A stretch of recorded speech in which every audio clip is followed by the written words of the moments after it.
Discussed about customer master, right? So we are finished with the master data. We've talked about customer master and how do we create a customer master, uh, again, partner functions, and these are all the topics that we have covered. Today we'll start with something called a material master. Okay, in master data itself, we'll talk about material master.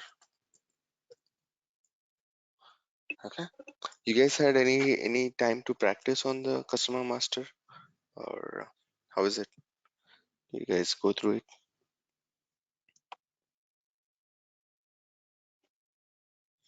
Just go through it. If you guys have some questions, just let me know. So again, if in case you need some clarification, we'll just discuss about that. Okay. So let's start with our material master today. So what is a material master?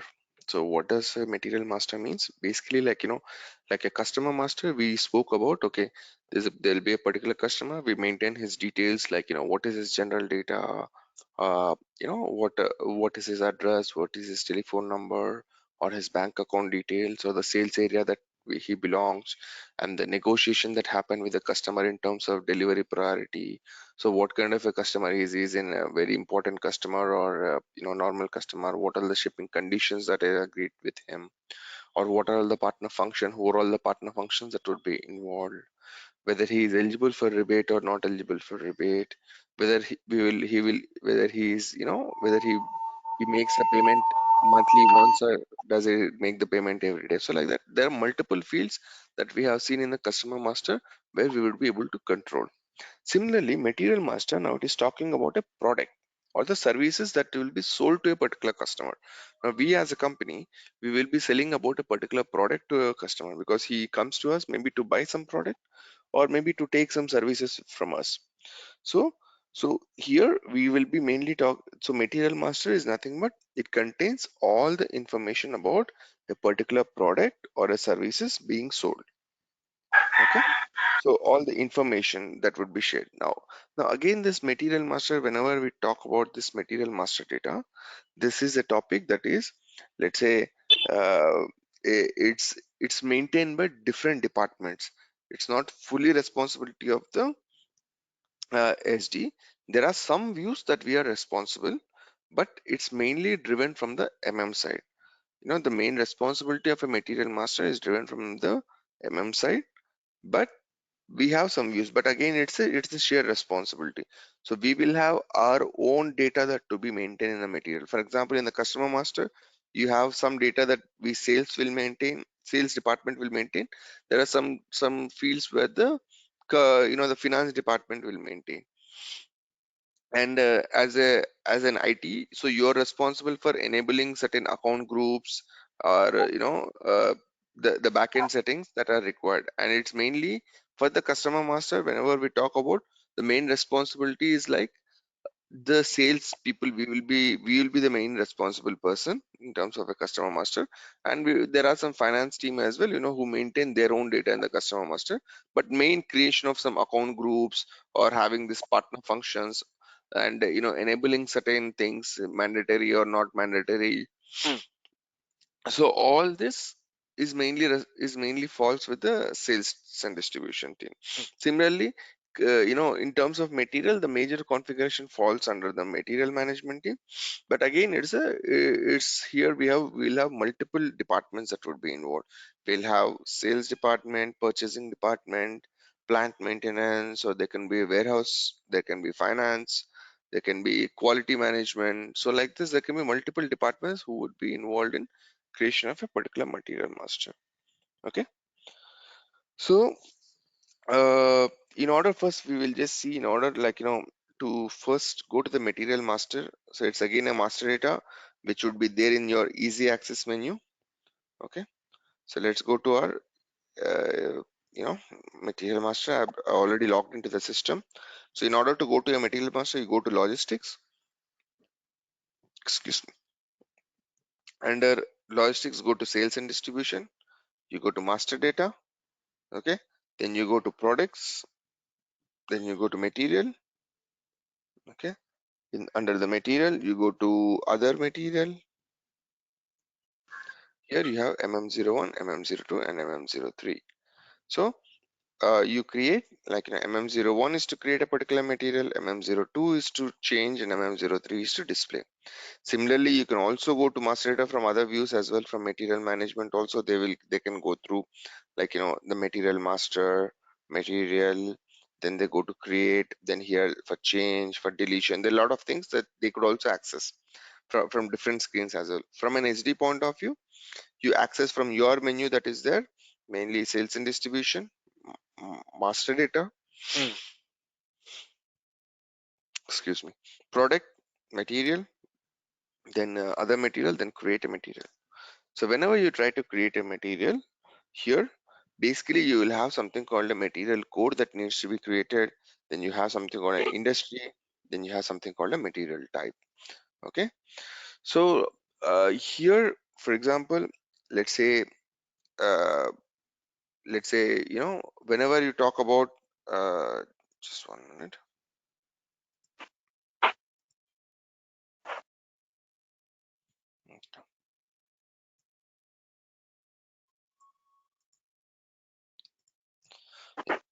So whenever we talk about, for example, whenever we're talking about a customer master, whenever we talk about a creation of a particular customer master, we say that, okay, uh, the main controls, what is to make mandatory, what is to make optional, what is the number range that needs to be triggered. Everything is controlled with the help of an account group is what we talk about.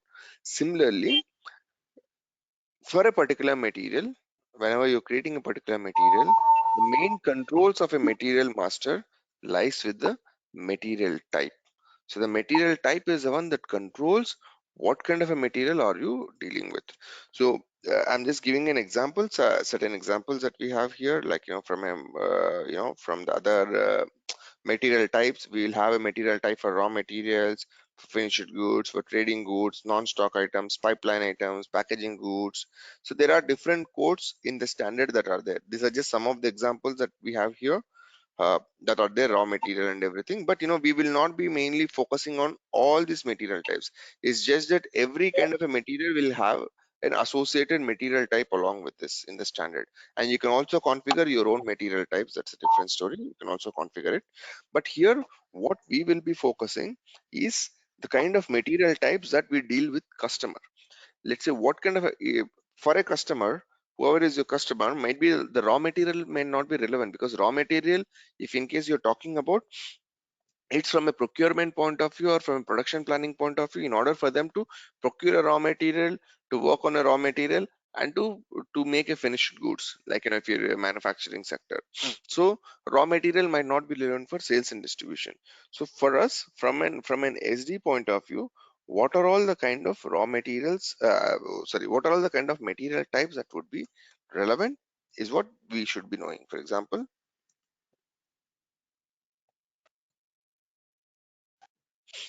now I'll just talk about material type. So for us, we will have material types might be relevant for the customers. You will have FERT, which is nothing but your finished goods. Okay. Then you have a material type called uh, HAWA, which is nothing but your trading goods. Then HAWA afterwards might be, there are some services that we need to do, DIN. This is for services. And if in case you would like to know some other things, for example, raw materials, it would be ROH. If in case you are sending raw materials to the customers as well, uh, but for him, your finished goods might be a raw material for him, but in your case, that will still be FERT. But for him, it will be in the customer side, he may use it as a raw material. But we don't know. But for us, it's finished goods. But just in case you are also supplying some raw material, ROH is a raw material that you may be knowing. Then we can have this HALB is for the semi-finished goods.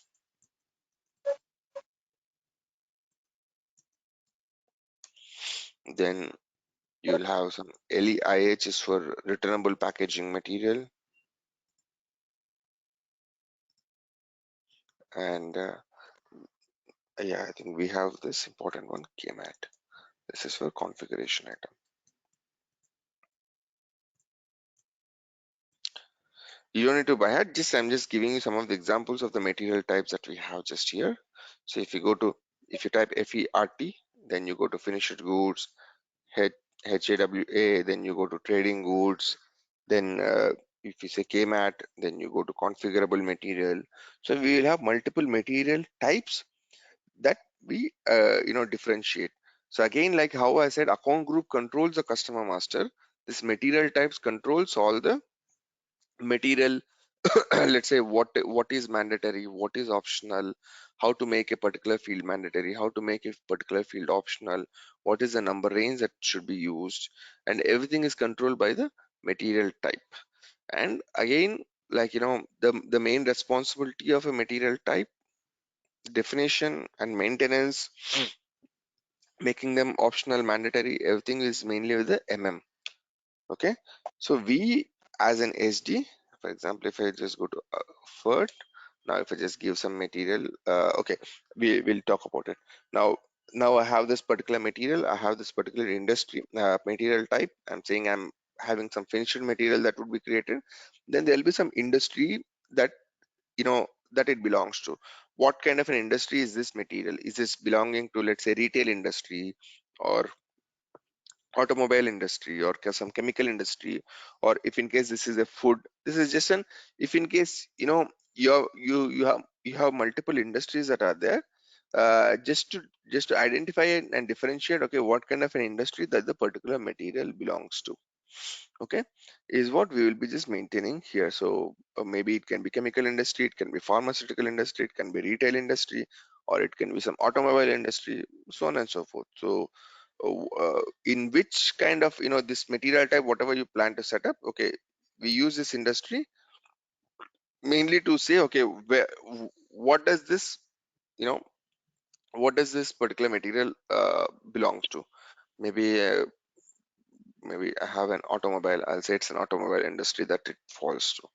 Then you press enter, and here you have two options. You can either enter a particular material, okay, we'll discuss you can enter a particular material, an external code of it, or you can also generate a material with an internal number. So if you don't give anything here, then it generates an internal number.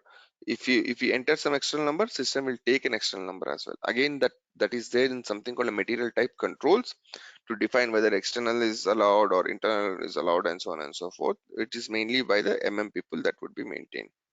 Okay, this is what I've been talking about. These are all the different departments that we have. We have basic data is nothing but it's a generic data that we maintain. Then classification, we'll talk about it when we come to the batch management and all. Mm, so we have actually sales and distribution. So as a sales SD,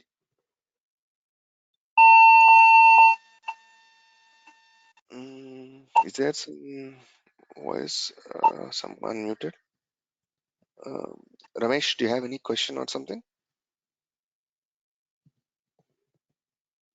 No. Okay. Okay.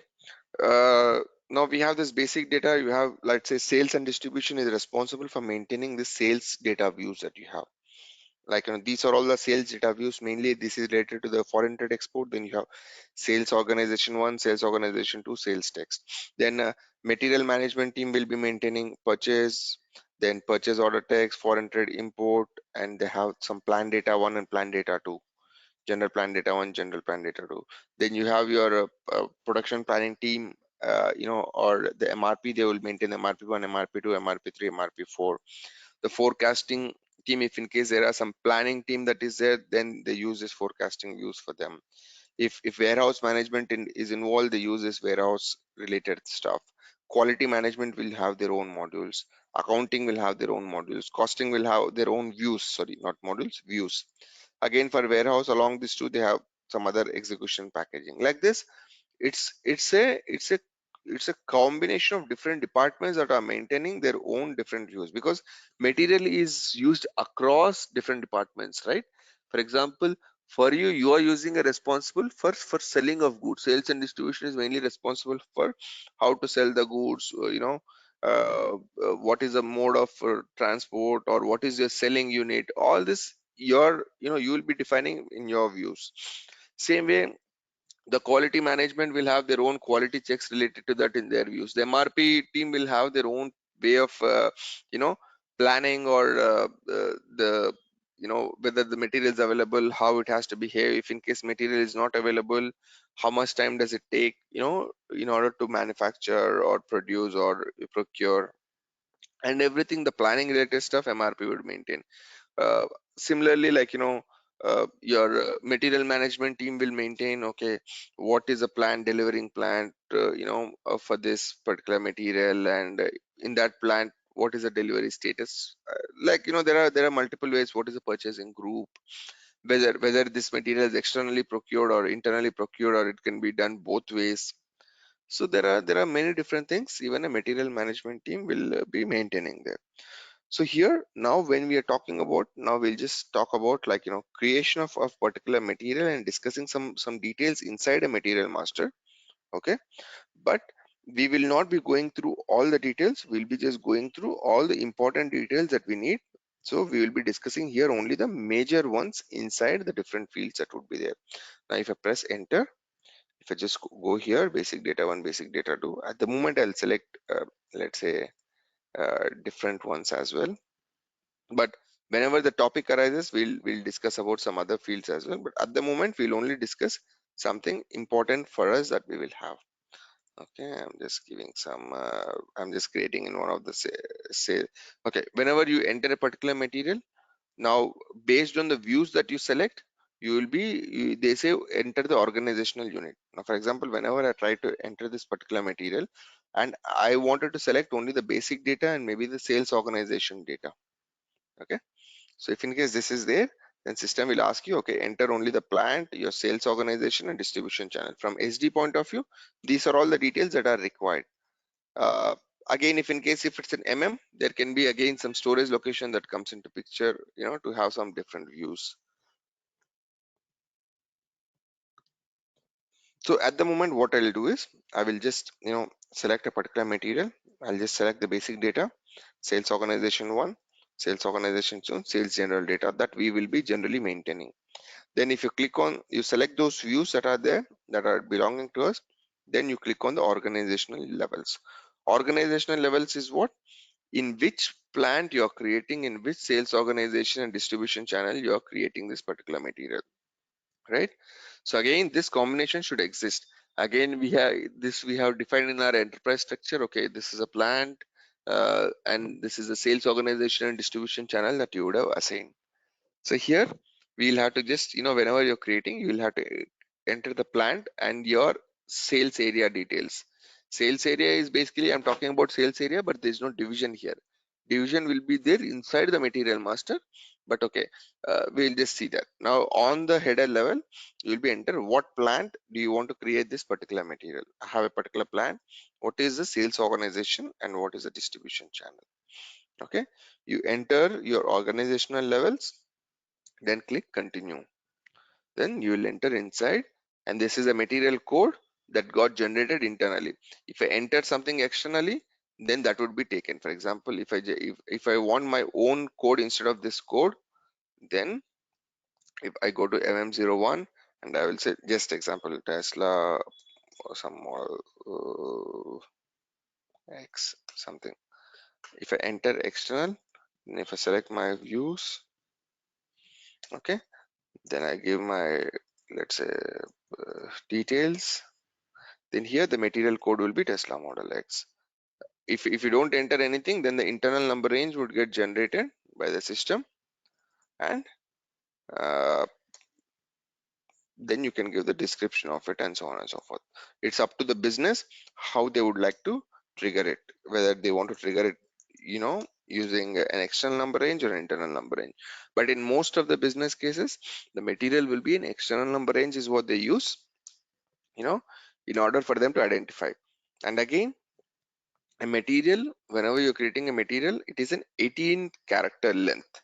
It will be an 18 character length for a particular material. So any material that is created will have an 18 character length.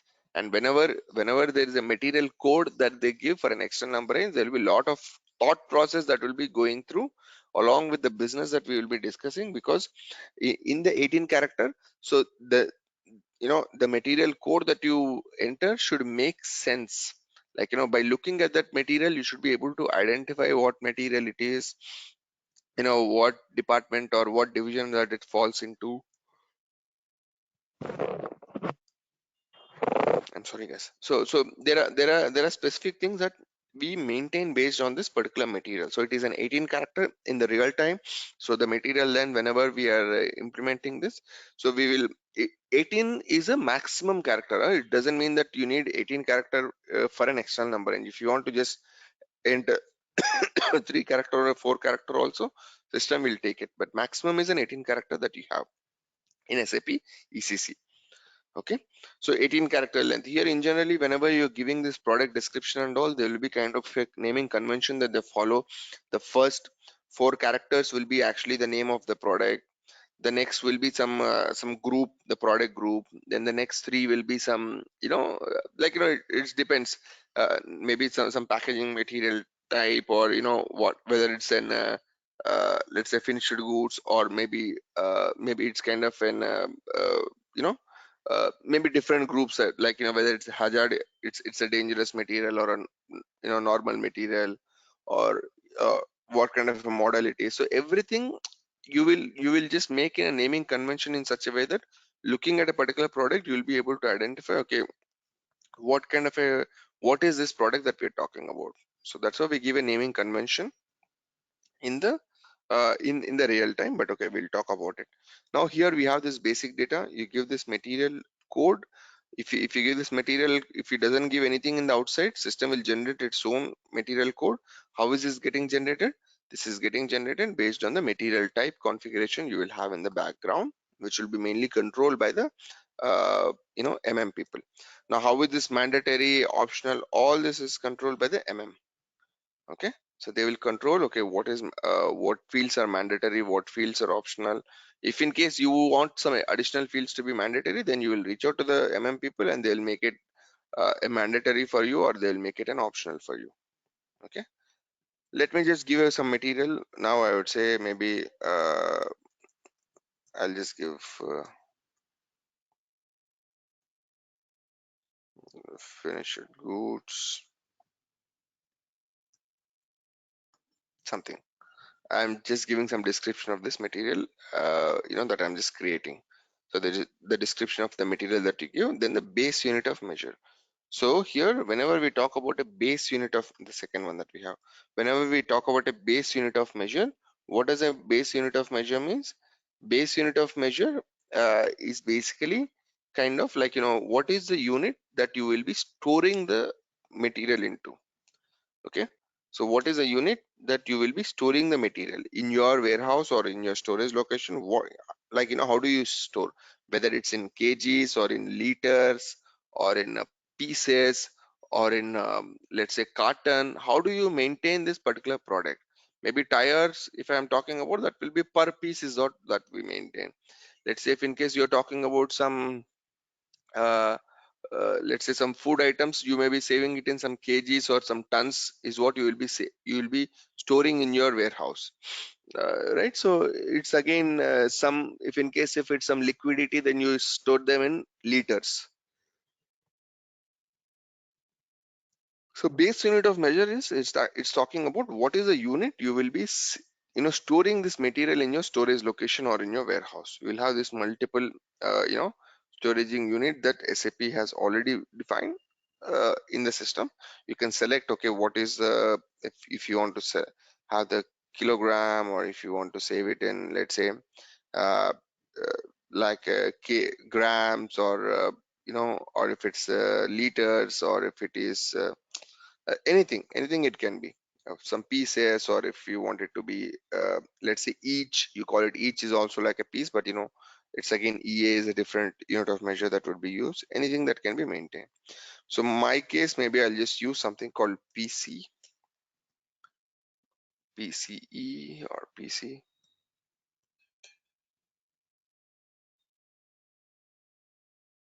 That is not showing. Okay, I have here PC is nothing but pieces, or maybe I can also save it as EA, which is each. Okay, let's say maybe I'll say each as my base unit of measure that I'll have. Okay, or maybe let's say pieces only I'll take, PC only I'll take. Okay, so this is a base unit of measure that you will have. Then the next thing that you have here is the material group. Material group is nothing but it's actually grouping of different materials which have similar kind of an attributes. So might be you have different, all the engines are grouped together, all the different tires maybe different quality that you have. So what group that this particular material belong to? Maybe you have some different sizes of tires, maybe 15 inch, 16 inch, 17-inch alloy. Like like the products are different, but they all belong to a group called tires, or maybe some engines, or which share the materials that are having different, the same kind of an attributes are grouped together in something called a material group. Okay, so this material group, again you create something, a material group, and if you assign them, it's basically this will be used by the management for the reporting purpose. They use this material group for the reporting purpose, like all the pumps or all the hard disks or all the cables together, depend upon the business that you are in.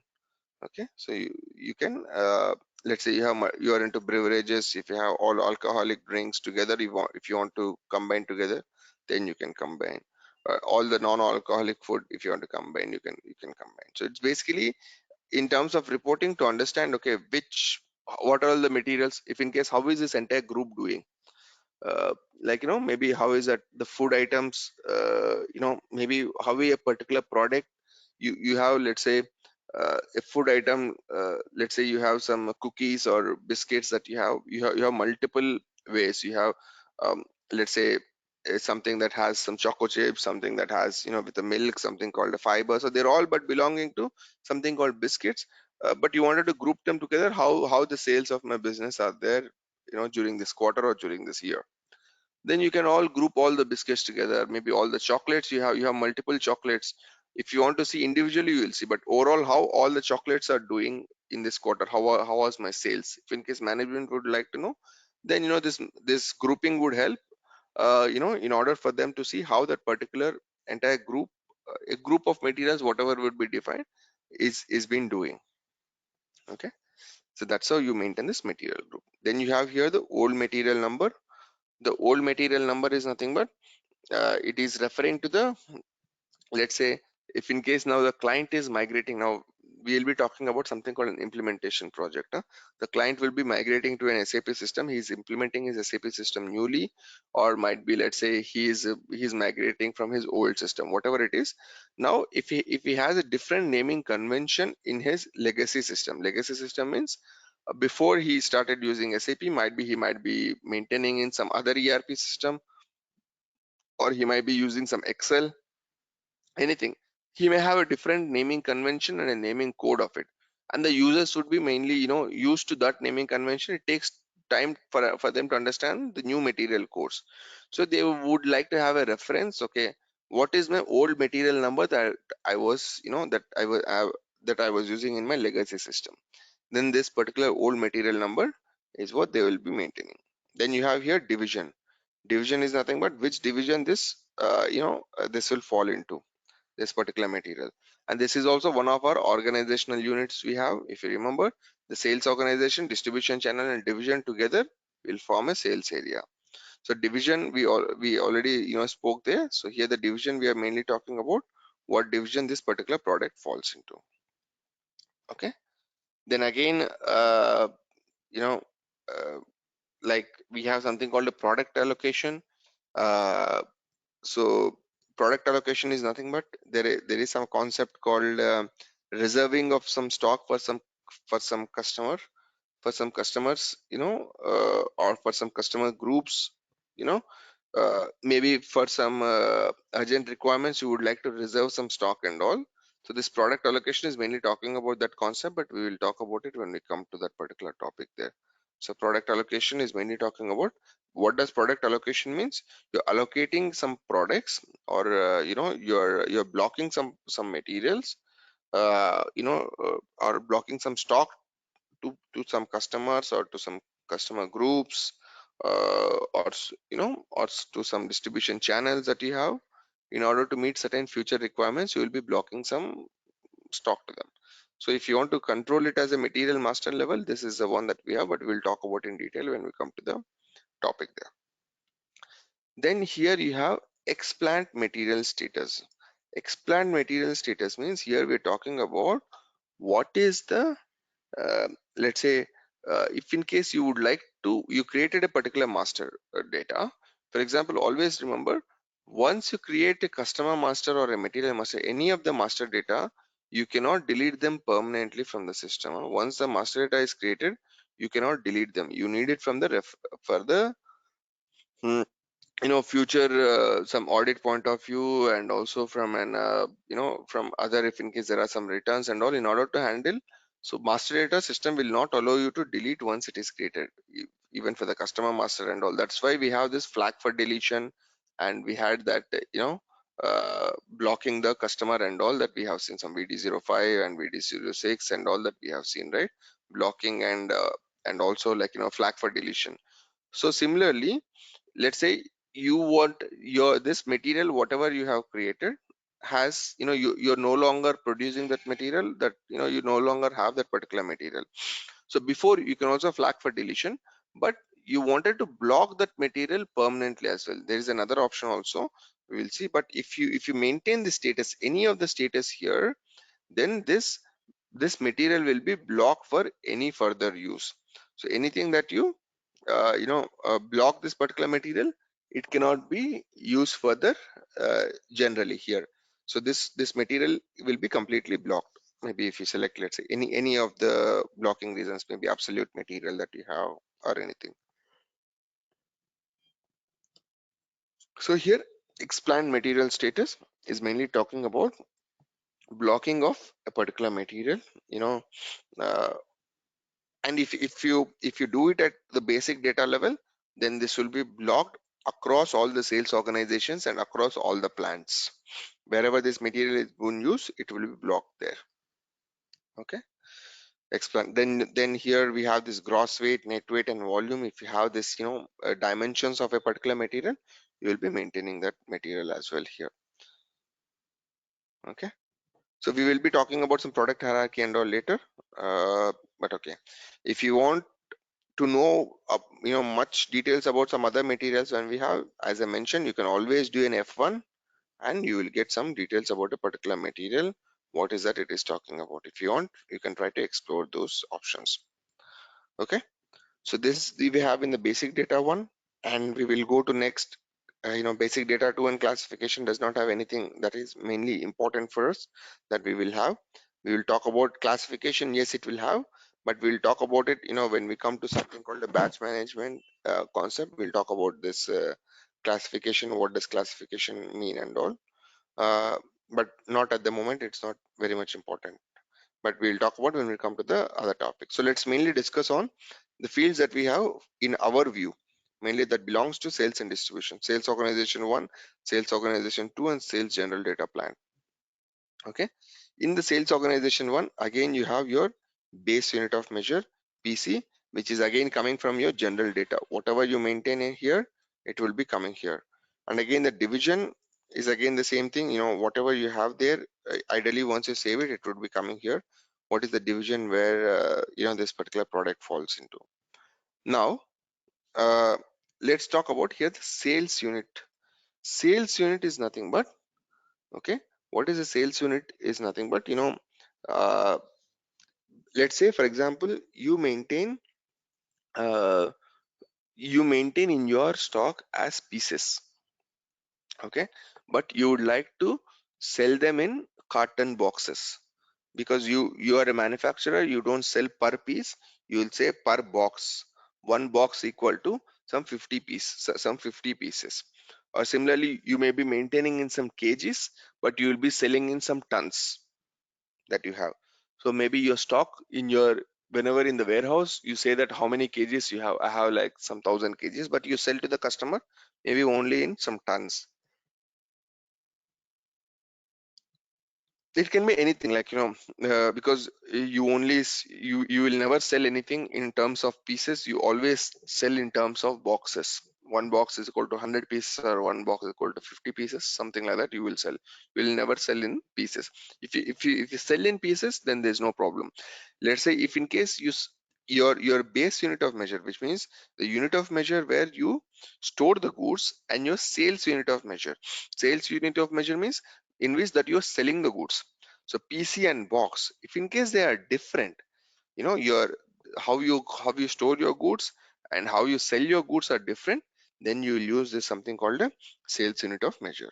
Sales unit is nothing but, if in case the base unit and the sales unit are different, then you will maintain the sales unit.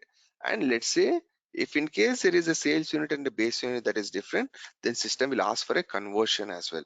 For example, if I maintain box, okay, then system will ask conversion. One box equal to how many pieces? You would say one box equal to maybe some 100 pieces or some 50 pieces, that you will say.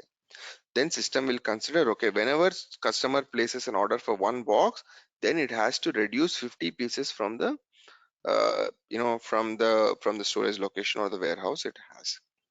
Okay, whenever you have this base unit and your sales unit as different, then there will be a conversion that comes into picture. If in case your base unit and the sales unit is same, then there won't be any conversion that comes into picture, and you don't need to even maintain the sales unit separately as well. Only you will be maintaining if in case you find it your the way you maintain your stock and the way you sell your stock is different, then you maintain this base unit and sales unit that you have. Okay, right. Then here, uh yeah, the base unit and the sales unit that you will just maintain here. Then here you have, okay, uh okay, this is also not very much. Okay, next we will be talking about, let's say, uh here you have X distribution channel status. Again, this X, distribution chain status that you have, it's basically blocking of, uh, let's say, a particular material. Again, how what we have seen in the basic data, you can also block a material at the sales organization level as well. So what is the main difference that you will have when you block a material at the basic data one? Then the material is blocked across all the sales organizations, all the distribution channels, and all the plants. But if you block a particular material in the sales organization level, then it is only blocked for this particular sales organization, which means if it is only blocked for VSP2 and V2.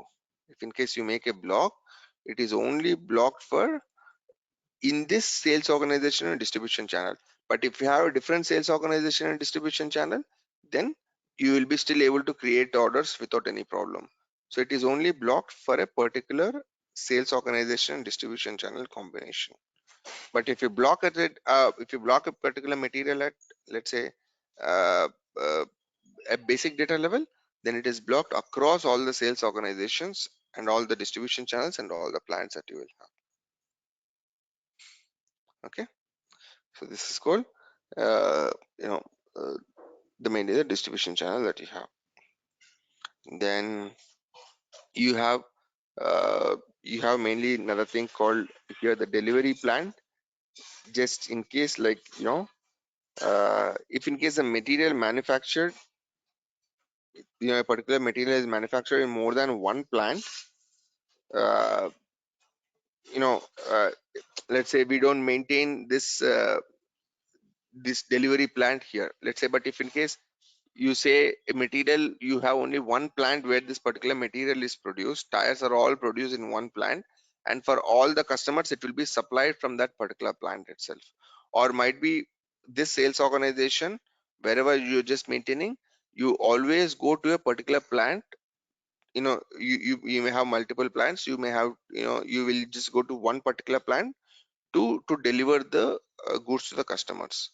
Then you use this delivery plan. For example, let's say now I have the sales organization somewhere, like, let's say a sales organization, uh, you know like if I have my operation in multiple countries, or No, I think that then the company code would be different. But let's say you have a customer who is the, but you know that now I'm just explaining will be not for this, but let's say a particular customer exists, let's say in Mysore, so you would like to deliver for him from let's say your plant in Bangalore. You have a plant, maybe not in Gujarat. Then in the customer master is what we will be assigning some delivery plan, right? We have for this customer always the delivery plan will be so and so. So like that in the material master also we have this delivery plan, but we will be using this. Let's say you have only one plant where this particular product will be produce. It's not going to be like, if you have multiple places where the product is produced, then you will use based on the customer location and all. You can in the customer master and all, you have that delivery plant option where you could control it. But here the delivery plant is if in case the material is there in one single manufacturing plant that is there, by default that will become from where the material will be sold from, then you use this delivery plan. But okay, whatever it is, this is a default plan for this sales organization and distribution channel, from which which should be taken into account. If you maintain here, the plan that would be there will be a default plan that would be taken into account if I maintain a particular plant here. Okay, this is for the delivery plan. Then again the material group is again the same kind of a material group that you will have. And the cash discounts. Okay, there is something called cash discounts. We will talk about it when we come to the pricing. There is something called a cash discounts that we give with a particular condition type that you will have. So here, the cash discounts that we are talking about is mainly, if you check this box, this will become a prerequisite to give that cash discount. In order to give some cash discounts, you need to check this box in the sales organization distribution channel so that you can give discount to the customer, cash discounts to the customer. But yeah, when we come to the particular topic, we'll talk about it. Okay, then here you have tax classification, tax data. You are saying whether this material is relevant for tax or not. You'll be maintaining again during the tax tax configuration and all. We'll see how it would be coming into picture. But here in the material master, you're saying whether this material is liable for tax, or it is half tax or no tax, or what kind of a tax that would be there for this material. There may be some special materials which will not be relevant for some taxes. In order to encourage certain things, there may be no tax. There can be only half tax, or there can be only full. There will be full tax on this particular material. So you have a tax classification in customer master, you have a tax classification material as well, material master. So if you have tax classification for both customer and material, then there will be taxes that would be added there. If in case customer is not eligible for tax because he belongs to some SEZ location, or if in case the material is not relevant for tax also, there won't be any taxes that would be there. So here basically here you'll be mainly giving what is a tax, whether it's fully tax or half tax or no tax that would be there. And what is this tax condition type, MWST, how do you assign to this India and all. It's a different topic. We'll talk about it in the later point of time. Okay, these are all the different details that you should know at this point of time in your sales organization 1. Similarly, if you go to sales organization 2, here we have general item category group and item category group. This is an important one that you need to know. That's very important because this is one of the questions also we ask. What is the purpose of general item category group, and what is an item category group? Okay. Uh, at this point of time, it might be because it will be more theoretical for you, so you might be finding it difficult, but try to understand as much as possible. But when we come to the topic, we'll talk about in more detail. So this general item category group is something that is used by the material management team during the procurement process. Whenever they wanted to procure some material from the vendor and they are using inbound delivery, they're not directly taking they have something called goods receipt and inbound delivery in MM. There's a concept which when we talk about, let's say, uh, when we talk about a stock transport order scenario, we'll see some part of it. Okay, but whenever they have they're procuring the material from from the vendor, so there will be kind of a delivery type. So we deliver to the customer, we call it an outbound delivery, which means stock is going out of our plant and going out of our plant. Similarly, in the MM they call it as an inbound delivery, which means they're getting the stock inside. For example, for the raw materials they wanted to get inside their warehouse or inside the storage location, they will be creating an inbound delivery. Okay, so in order to create an inbound delivery, okay, if in case they wanted to create an inbound delivery, if there is no sales tab, let's say so in order to create an inbound delivery, you need something called an item category. Item category is something that we'll discuss, which plays an important role even for you. When you create a sales order or anything that in the system, you will have something called an item category. Yeah? I'll Let's not worry about these transaction codes. I'll explain you in detail later. Let's say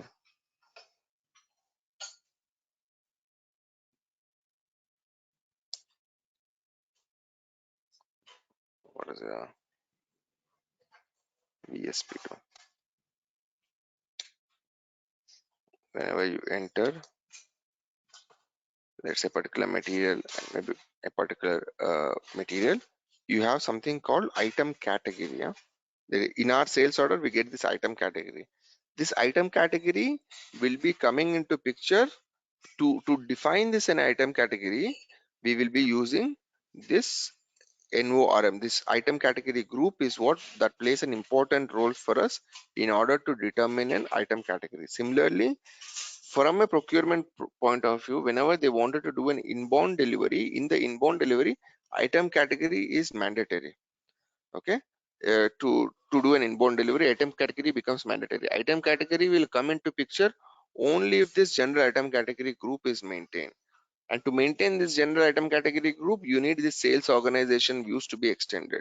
So whenever the material management team wants to create an inbound delivery, not directly a goods receipt against their purchase orders that they have, then they have to maintain the sales organization views, and they have to maintain this general item category group. Without this general item category group and all, they will not be able to create an inbound delivery. So this general item category group is, just to say, uh, it's for the raw materials and all. Whenever they wanted to procure it, they have to maintain this general item category group that would be there. Okay, so this field is used to determine a particular item category during inbound delivery processing.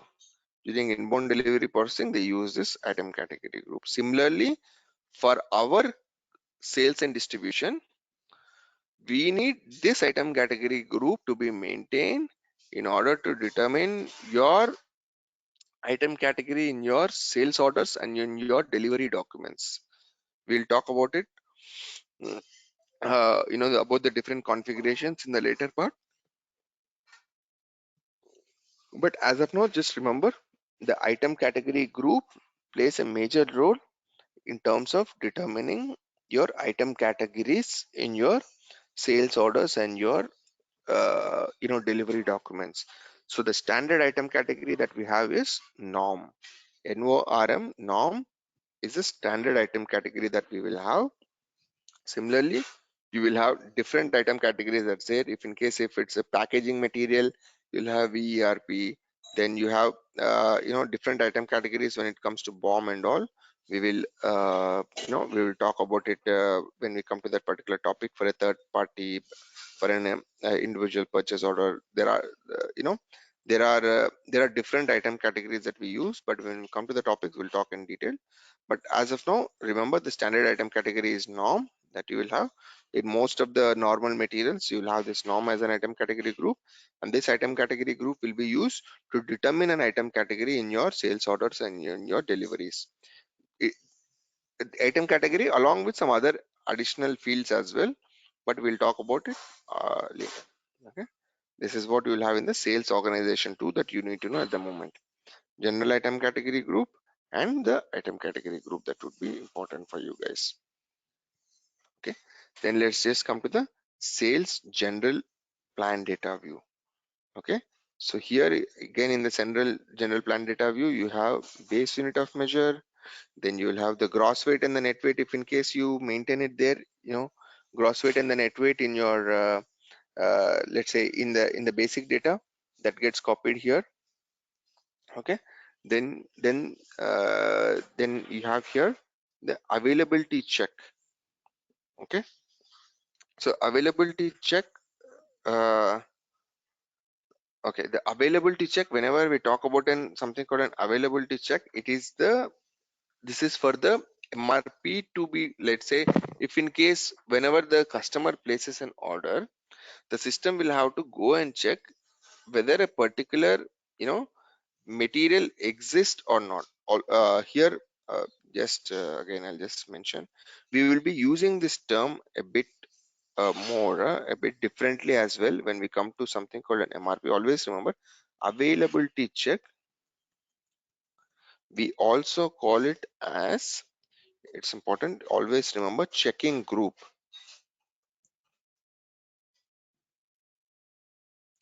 So this is another term that we use for an availability check. We call it as checking group. So going forward in one of the topics, we will be telling checking group, checking group, checking group. What does checking group means? Checking group means it's talking about the availability check. Okay, so we also call it as a checking group that we will have. Okay, so this is mainly checking whether we have enough stock to fulfill the a requirement. Whenever the customer places an order, whether we have a stock, whether uh, like how it needs to pass to the MRP.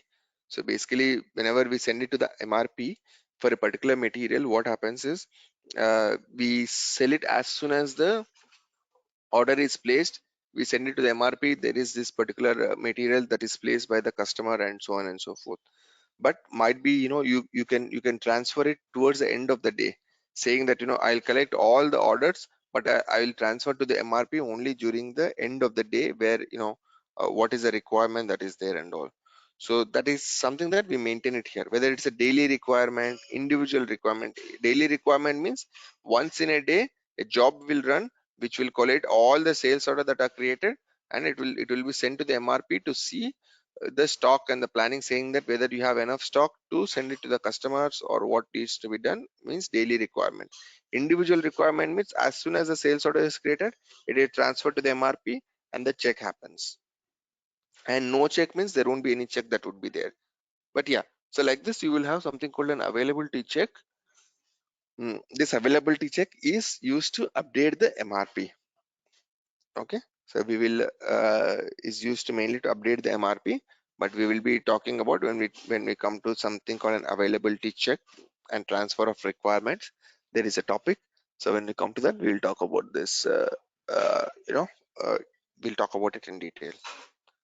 Okay, so this availability check means whether it's a, as of now we are seeing whether it's a what is your checking group that you have, whether it's a daily requirement that you will be sending to the customer, or it's an sorry, not to the customer, to the MRP, or whether it's an individually sales order that you will be transporting to the MRP or not.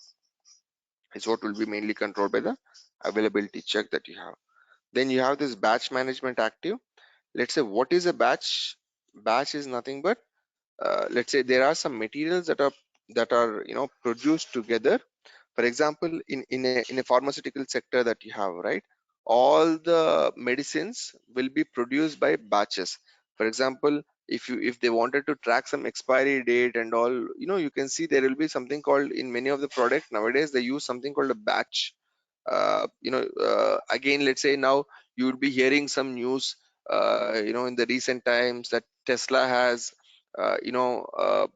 recalled some 1 lakh cars in China. Hyundai is recalling some cars. Volkswagen is actually recalling some more cars which have some defective braking system or something. In automobile industry, you'll see them. Uh, so maybe there is some issue, with some medicines also that you would be seeing.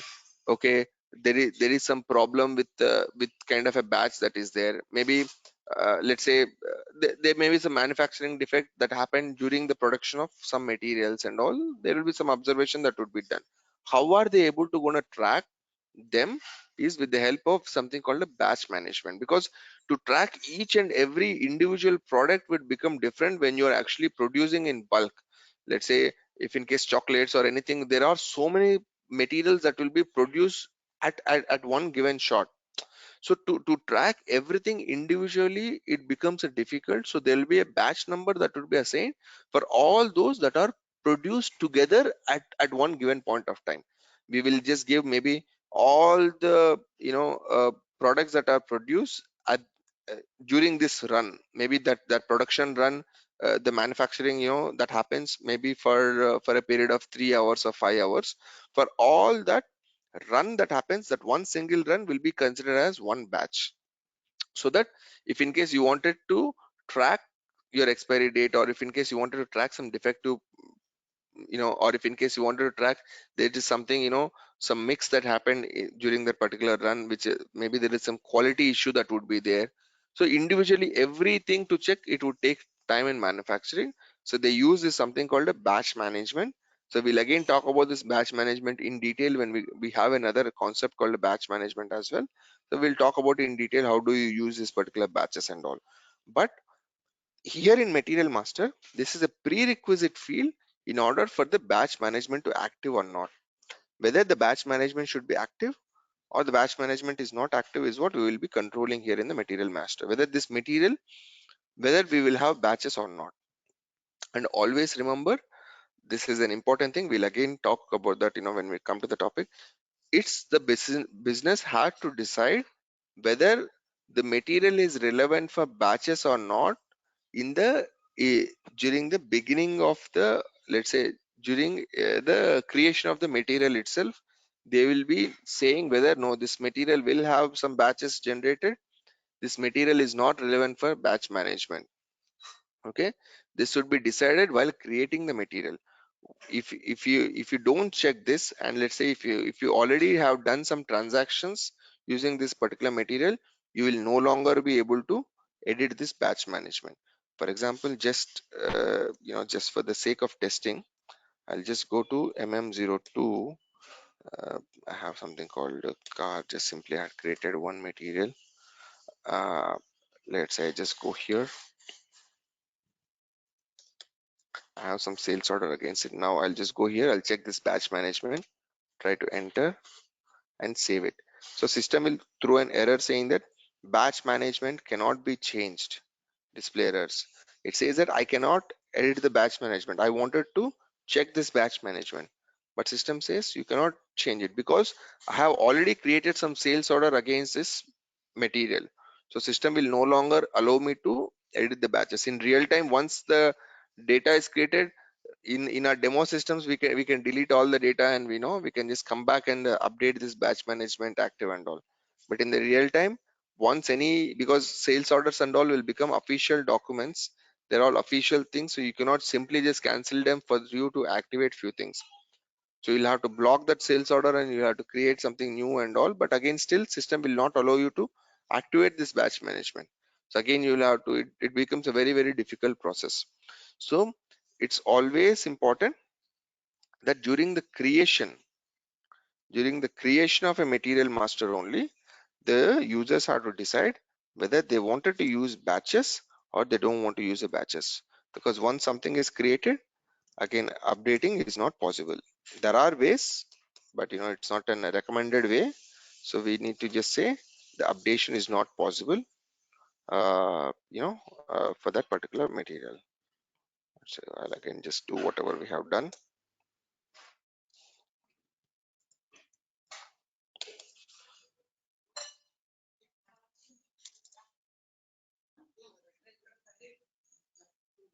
No, that's okay. So again, you have this gross rate, net rates. Okay, so we are talking about this batch management. Then we have shipping data. We have something called a transportation group and a loading group. So transportation group and a loading group is nothing but this is one of the parameters, you know, to determine your route, like which is a route that you need to sell to the customer. We'll talk about it when we come to something called a route determination. We'll talk about it. So this transportation group is used for the route determination, like what is a route, what is the best route that the truck has to go. In order to deliver to the customer, you may have multiple routes. If you want to go, let's say, uh, you have you have an area 1 and area 2 that you wanted to deliver the goods, but you have like multiple routes that you can take. Which route is the best route to take? And might be during the delivery process, you may have different places to drop your shipments. Like one customer is in one area, another customer is in another area, another customer is in another area. So what is the best route for you in order to to check which customer to deliver first, which customer to deliver next? That's something called a route determination that they will have. So this transportation group will be used for the route determination that you'll have. And again, loading group. Again, loading group is used for the shipping point determination.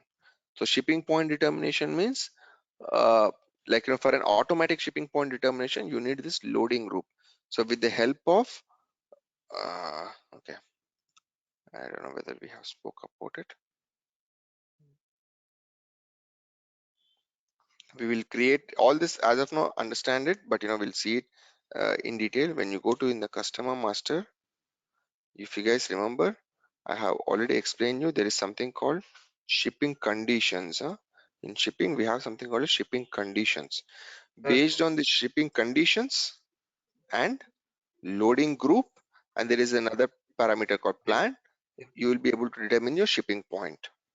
Dinesh sir, Uh, yeah, hi. Can you hear sir, me? your voice is breaking, sir. Okay. Is it fine now? No, sir, no. Is it for everyone or No, no, uh, Dinesh, your voice is clear actually. clear, right? Sandeep, Can maybe you? there is some network issues from your side because I can hear Dinesh very clearly. Can you maybe try to rejoin Sandeep once? Okay, sir, okay. Yeah. But now I think, for me though, your voice is pretty clear. Uh, okay. So here we are mainly talking about the loading group. So loading group, whenever we talk about loading group, again, once Sandeep Kamal again explain. So whenever you're talking about a loading group, so we have something called a, uh, you know, we have something called, let's say, uh, I think there are multiple people leaving. Ramesh, you're there?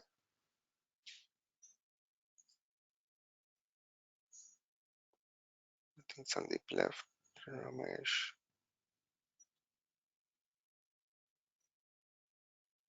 Let me just give it 1 minute. Let me see if they're joining back.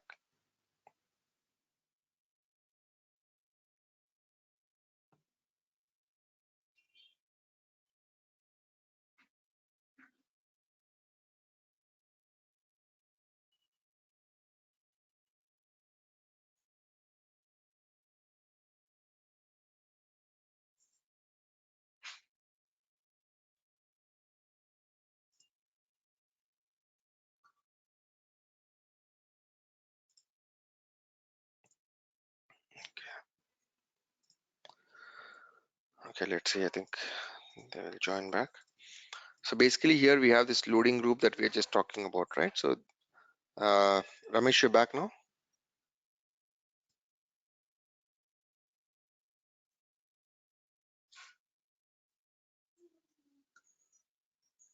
Yes, Dinesh, clear now. Yeah, it's clear. And Sandeep, you're also back, hopefully, right? I think I can see your audio enabled.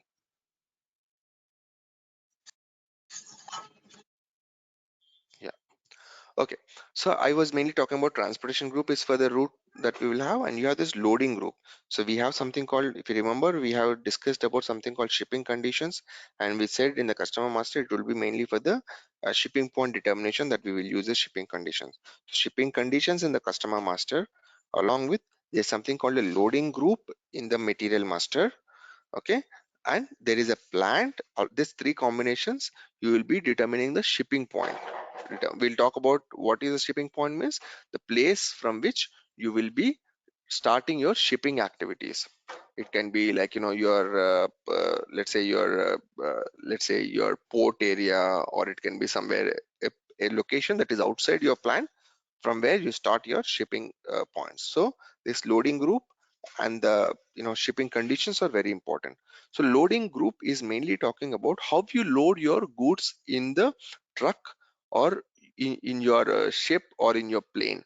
Will you use some sort of cranes, or will it be loaded manually, or will it be, what is your medium through which you will be loading your goods in your to start your transportation. So that is called a loading group. You use something called a forklift or a crane, or it is loaded manually by the people. So whatever it is, how you load your goods in your ship, or on the truck or in the plane, is something that would be defined here as a loading group for this material. How the loading will happen, if in case there are some this material is a pretty huge material and everything, then you need some not a crane, you may need even bigger ones, like those lift, uh, you'll get those lifts, right? Like that forklift kind of a thing, that you'll get the big ones where you take a product and you put it in a particular ship and all, or all the small products, so you don't need a crane and all. So there are some labor that, or an employees at work near your shipping point, who will be helping to load the goods. So how do you load the goods is mainly talking about the loading group here. So loading group is nothing but how do you load the goods in your in the system. I mean, how do you load the goods from your let's say at your shipping point. So this loading group and this shipping conditions, because for example, now let's say, uh, if in case a customer needs to be, it's a high priority customer, he has to be delivered immediately, then his then immediately it will come, and his loading might be also different. So accordingly, your shipping point also, you will say, if my loading group is so and so, if my shipping point is this, and my plant is this, then I will send it through air, or I'll send it through this. So whatever it can be, it's again the transportation that would come into picture there. But from an SD LE, like from an SD logistics point of view, for you the shipping points become mandatory in your sales organization. And in order to determine that's let's say a shipping point, then in your shipping conditions and your loading group or the prerequisites in order to determine your shipping point determination. We'll again see where it is and all that would be defined in the later point of time. Then here you have the packaging materials. This where we'll talk about this packaging as well. Like how do you pack your goods at that time.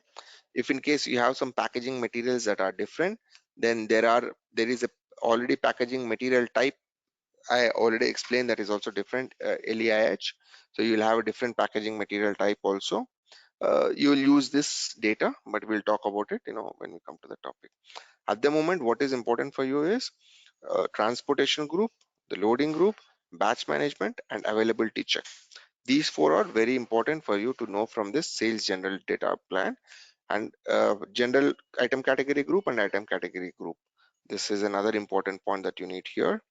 And your base unit and your sales unit and your tax and the cash discount. So these are all the very important fields that you should know. At this point of time, we'll talk about the different fields later on. So clear so far on the sales, let's say on the sales area views that you will have. Any questions on the views that we have any questions on the fields that we have discussed so far? Any of the fields? Sir, can you explain explained material status is that? Explain material status, right? Okay, I'll just go there. Um, for example, let me, what I will do is maybe just to show you what I'll do is I'll just go to another material called let's say I'll just go in the change mode, just a material called car that was being created. I just go here and let's say just go into the basic data. You have explain material status, right? Now I'll give some status against this. Hope this is existing one, and I save this material. Okay. So here in the basic data, I have you know made it as blocked. It is basically I'm saying that this material would be blocked for any further use. Maybe I had this now, for example, let's take you have a particular product. Let's take maybe some cars and all, or maybe some bikes, because those are topics. Now you had some bike called a Pulsar earlier, which was with some 125cc or 150cc and all. You had some old bike that was there. Bajaj used to manufacture the particular bike, and they discontinued that particular bike.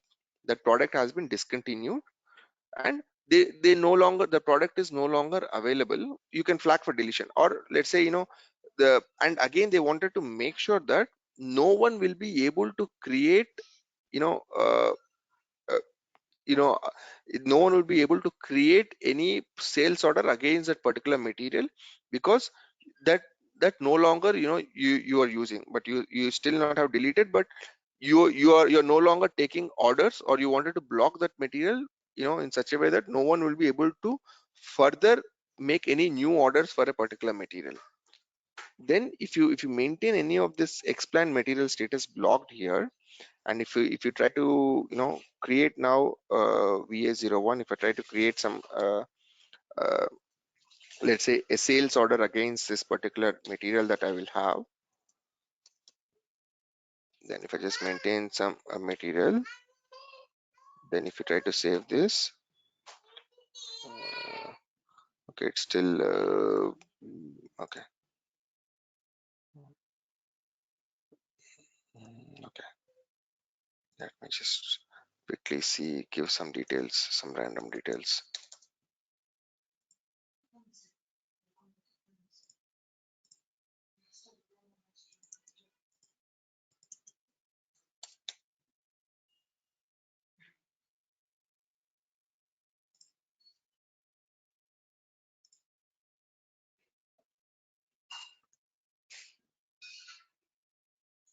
Okay, you are able to create it. Ideally it should not create. Car, I already blocked it. Might be it is still not reflecting. Let me see.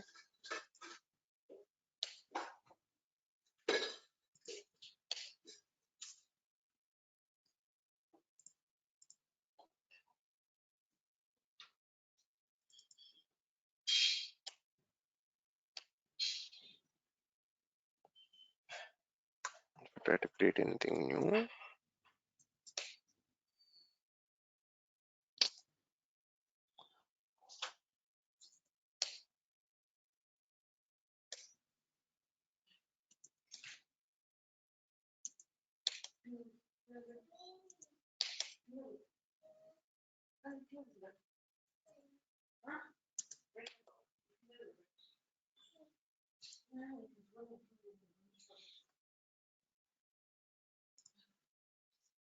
It is still allowing me to save. Actually, it should give me an error saying that this material is blocked, no longer can be used.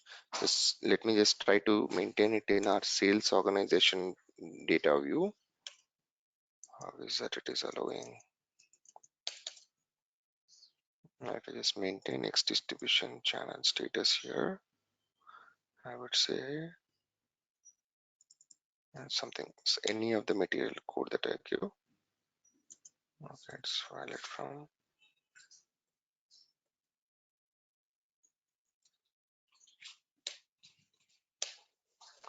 Today I'm just giving a date. Now if I try to go to VA01,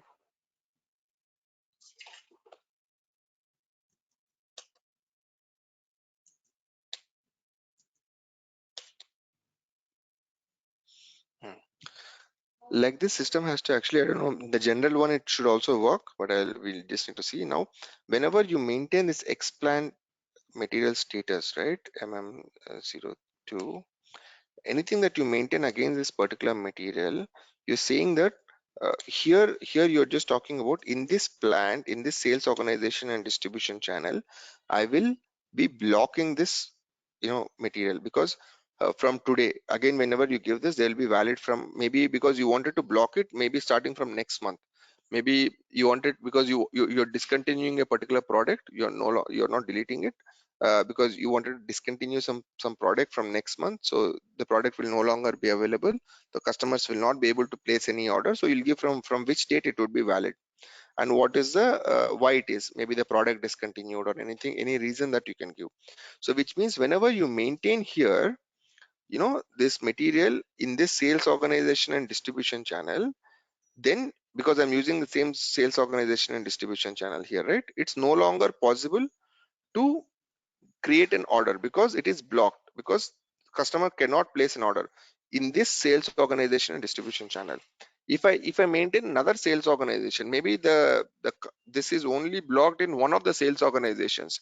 Might be you have another sales organization, maybe through exports or something that you wanted to block this material only for domestic, but you still wanted to send it through some export process, maybe to some other countries you wanted to supply the product. Then let's say you have a different distribution channel, or maybe a different sales organization, you want it to be active. So if you maintain it here 12, it is only applicable for this sales organization and distribution channel. If in case the distribution channel is different and the sales organization or different, any of it is different, still the block will not be applied. System will still able to allow you to create a sales order. Clear? So whenever you maintain it at a sales organization and distribution channel and the plant level, whatever you maintain the X distribution channel status, it's basically it will be blocked. You no longer will be able to create any sales orders there. But if you maintain it at the general level, it has to block completely. So it has to block all the material, irrespective of sales organization, irrespective of plant, everywhere it has to show a blank, it has to, let's say, block for you. I'm just wondering why it is not showing here, but we'll have to just see. But whatever you maintain here, it is applicable for your entire, let's say, your entire for that particular material is always blocked, irrespective of sales organization, distribution channel, or irrespective of plant. If you want to block it at particular sales organization distribution channel level, you will block it at here. And we will also discuss in the next class about the some purchasing views as well, where you can block it at the, let's say, plant level. So if you block at a plant level, so it is blocked only for that particular plant. If you block it another, if you place an order at another plant level, purchase order, the system will still allow it. So we'll see that. But here in the sales distribution sales organization view, we are mainly saying, okay, this particular material is blocked at this sales organization and distribution channel. Similarly, general, whenever I create it, it should still block me, but I don't know why this general thing is not working. If I maintain now the general, just to double check one more time, it's still allowing me to create it. So ideally it should not allow me to create if in case I maintain, no, it is allowing me. So if I maintain here, it has to throw an error like this, sales not allowed because it is blocked. Okay, so basically it is like blocking of particular material.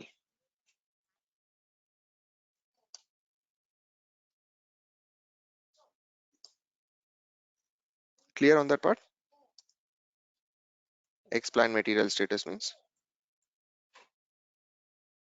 we will have here, you will have either in the, we will see that, but it will be mainly maintained either there or you know or during this here also you can just maintain here.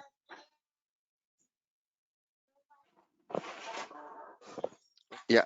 Yeah, one thing, Ganesh. Actually, we are unable to delete any master data, right? Yes. We can block them. Yes, you can block them, or But you the can flag for deletion.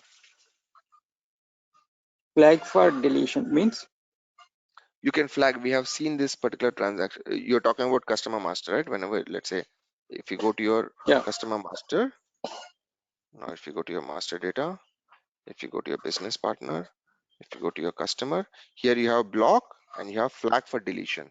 So Right. if you just put a flag as well here, in all sales area or only in a particular general area, where do you want to delete this customer, but still it will be applicable, but you no longer will be able to, let's say, do any transaction against that particular customer. It's flag for deletion if you do. Yeah. But Okay. Let's analyze. Some vehicles are not producing in future, right? not So not. I mean, discontinued. correct. Some vehicles are okay. Like if 1916 models cars are not now, there is no Mhm. cars. Correct. Last 96 cars. So Mhm. at that time also they are maintaining certain master data for those vehicles. Correct, they might have maintained a master So, data, but you will yeah. flag it for deletion. But again, Uh, once, let's say you need it, let's say you have some model, let's say 1960s model, but okay. still there are, you discontinued that particular product, but there Hmm. are some spare parts that you are still dealing with, you're doing some services. So if you delete them, what happens? So you no longer will be able to, or someone wants to, maybe you have a contract, a long term contract with him. So let's say you discontinued a product, but you wanted to, uh, you will accept some returns, because it's all B2B, even though you may need to, let's say, take some returns of some products back in your warehouse, or maybe because of some damages or something. Let's say if you delete a material permanently, what happens? So you will no longer be able to do any activity against that particular material. So if you flag for deletion, you will be still able to do it. One, in one of the business scenarios I'm just telling from a real time, you would need some materials at least for a certain period of time, even though you have discontinued it. And the second point Yeah. is from an That, audit point of view as well. Let's say a particular okay. customer, how much he placed, or from a reporting point of view as well, you would need some Okay. material details to be low at that time. What was the price, what was it maintained, so what was it, there will be some audits that also happens in a company. So they cannot, there are some rules that would be defined saying that you cannot just delete the customers or the vendors, because they may need, okay, who are all the customer, who is this customer, how was his sales, maybe he's some they would like to know audit on a particular customer, or they would, maybe a government would like to know the different orders by some customers and all. If you no longer have that customer, so you no longer would be able to track from your reporting, like, let's say, from a legal point of view as well, you'll no longer be able to track what are all the orders that are placed, right? So even from a legal point of view, there will be some requirements saying that you would need some data. So you will be you will be flagging for him for deletion, where you no longer will be, let's say, doing any new transactions. And the same way, materials that are discontinued also, you will be there, but you will still need to hold that master data for a certain period of time. But in Yeah. real time, That's what exactly happens? what I'm.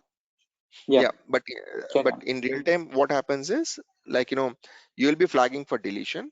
And every country, for example, Germany has a rule, as a basic rule from an audit, saying that you should hold the data, master data, for 10 years. The France Yeah. has a rule that they have to hold data for some 2 years or 3 years. So every country has their own rules and an audit requirement saying that how long you need to hold the data. So once, let's say, if in case passing that, there will be some reportings and all will be generating, and we will be seeing, like, what are all the customers that have flag for deletion of more than 10 years, let's say Germany, or maybe in France, that has more than for 2 years or 3 years. Then you will take all that in particular reporting, then you will archive them permanently to another system and delete it from your general system.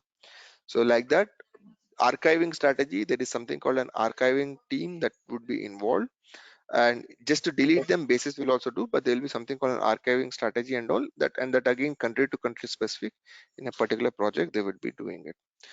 But again, that's again a different story, how they handle it. Again, audit requirements would be different and everything. So there will be some archiving specialists to know how the data to be archived, what data to be archived, what to be displayed. Because in archive, you don't need all the data. Maybe some very important data that audit required, you keep them. Rest everything is there. Again, from an archive also, do you want to delete them permanently or not? All that is again from a technical perspective, and from a business decision that comes into picture, which is not a scope of that we do. So our scope is mainly to enable it, but again, in the real time, this is how the scenario happens. So you see the data that is more than according to a country requirement, which has a flag for deletion for more than certain given point of time. Then there'll be some archiving strategies and all that would be in picture, where we will be taking some decisions along with business on how do we create this archiving strategy, and so on and so forth, that we will be deleting them permanently from our database. Okay. Clear, clear. Yeah. Yeah, clear then. Okay. Yeah. Any other question?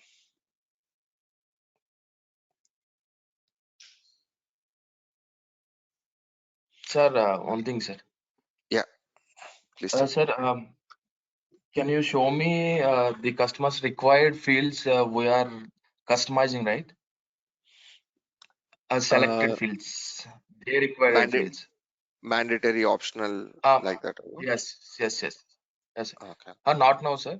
If you're free, next classes you will discuss. that's okay. You want to see where we make it.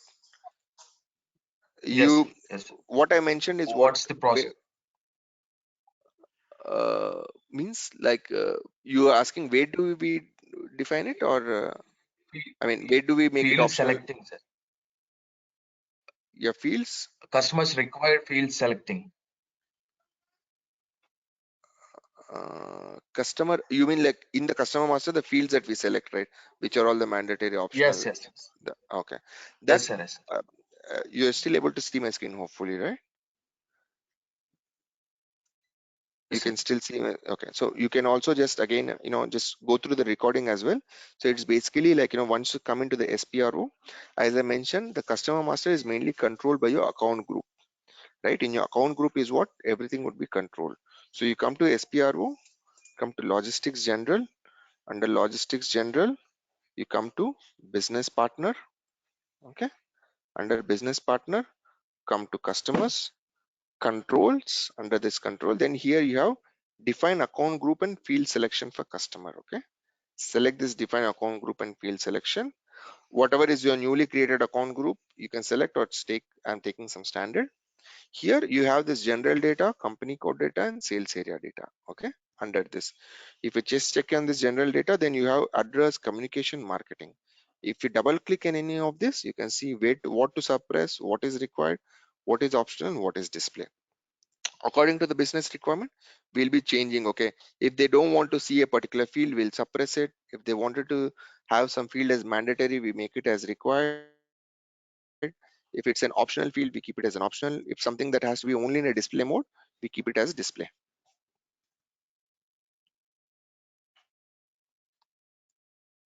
Clear? Yes, sir. Thank you so much. Yeah, you can just see this, Sandeep. Just go through in SPRO. Okay, logistics general, business partners, customers, control, and define account group and field selection for customer. So here, as I mentioned, you create your own account groups, and you can create your customer master. Don't try to use standard. Copy it and create, or you can create with a new entry as well. Okay. Okay, sir. Yeah. Any other question? Sorry, sir. Okay. If no questions, then we'll stop for the day. We'll again catch up tomorrow. See you all. Have a nice day. Bye.